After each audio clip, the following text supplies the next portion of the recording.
Hello and welcome back to the channel. I'm Marcus from InfoSec Governance, and we're a UK certification body for providing cyber essentials and ISME cyber assurance to small, medium and large businesses within the UK. Or if you're based outside the UK, we can also certify you to ISME Cyber Baseline. Now, if you're looking for any of these certifications, do please get in touch with us. Go to our website at isgovern.com or check out our links in the description below the video today. In today's video, we're going to be talking about how you can create an asset management policy for complying with ISO 27001, as well as other information security related standards, such as ISME Cyber Assurance. And we're going to be doing that within about 5 to 10 minutes and go from there. So in today's video, we aren't going to be covering asset management in too much detail, as in how to log it, how to write the ownership of it, where to record it and things like that, because we've already written it and done it in another video before. So if you haven't got around to actually logging and managing your assets, go back, have a look at one of our videos, log and detail all your assets, and then when you're done, come back here and you can actually go and we'll figure out how to actually create a management policy. Okay, so what is an asset management policy and what does it cover? Well, as the name suggests, it's a documented policy which explains how you as a business are going to go and manage your assets within the business. This will work closely with the asset register. So if you don't have one, as we said, go and get that set up and then they'll link both in together. Now this policy doesn't have to be huge, but it does need to include a few key areas when you come to do it, which we're going to cover in this video today. The document or the policy will include what the purpose of the policy is.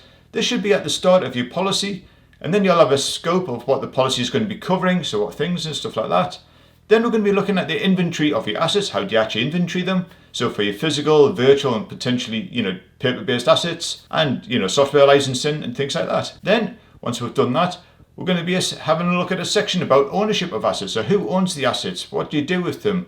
We'll be documenting all that as well. And we'll be documenting what's accessible when it comes to using the assets, as well as what happens when the assets need to be returned back to the business. So for example, if someone leaves the business or a contract ends. Then finally, we're going to be looking at the compliance of the policy. So we need to document how to measure if the policy is working. What works, what doesn't work, continual improvement and things like that. So as we discuss the sections of the policy, I'll add a link to an example asset management policy in the description below the video. So feel free to download that, have a look at it, tweak it. It's not going to fit every business, but it's got the bare bones there for you to actually work on it yourself and have something in place. So let's get started and cover each section and see what you need to do to get your asset management policy created and up to date. So as we said, right at the start of this video, the asset management policy, you'll need to create a section for the purpose of your policy. You'll need some wording in place which says something similar to the purpose of this policy is for the management and identification of assets within your business, or something similar like that. But again, we can have a look at the template. Obviously, it goes without saying that make sure that everything that within this policy reflects the real world environment within your business. Then once we have the purpose written up, the next section is going to be about the scoping of the policy. So what does this policy apply to and things like that. Ideally, it should be looking for the policy to apply to all employees and third-party users and contractors who access any type of business information and services.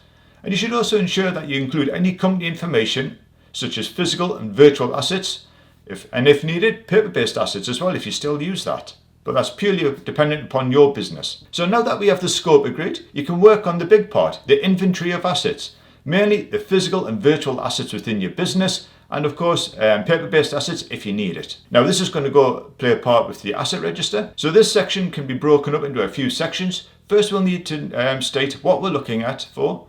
We need to state that all the assets which store and process and transmit information, both physically and virtual or paper-based stuff, must be logged. They need to be identified and maintained, and this relates to your asset register. So in the asset register, you're going to have all this information in place. You should then go on about stating for every asset. So what should you log and what should you put in your plan? So you need a unique asset number, you need the asset name, the asset owner, the importance of the asset, the classification of the asset, so what does it actually do? Is it confidential? Is it publicly available? Things like that. Is the asset in use? What does the asset do? Where's the asset located? So is it at home? Is it another location? Things like that. And you should also have a description of what the asset actually does with the information being processed or transmitted within the business. So is it a laptop? Is it a server? Things like that. Then again, these are only the basics, and you should look at your business and have a look at your business requirements and decide, what information do you need? Do you need further information? Do you need a bit more detailed information? And go from there. You've got to remember, it all comes down to auditing purposes, and do you identify and can you say what you're recording? Then you should have a section for ownership of your assets. This is exactly what the description says, listing who has access to what users, groups, roles, and ownership of the assets have been defined. So every asset should have an owner, whether it's a single person or a group or a role of people.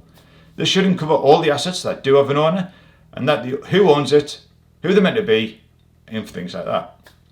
And this is especially important if it's been repurposed. So if you've repurposed the laptop, has it got the new information up to date? You should also detail information about asset handling and how information and assets are destroyed or wiped if no longer required. So if you're looking at offboarding or someone's leaving, get the laptop back. How do you get rid of it? Next, we should have a section on acceptable uses of assets. So what's the acceptable use of your asset? What can users and asset owners do and what can't they do? And now this should align with your acceptable usage policy, which is within the business. Then you should have a section on the returning of assets. So if they're no longer being required, if someone leaves the business, what's the purpose of it? And things like that. So then lastly, you should have a policy compliance section. This section just details exactly, what should happen if the policy doesn't meet the requirements.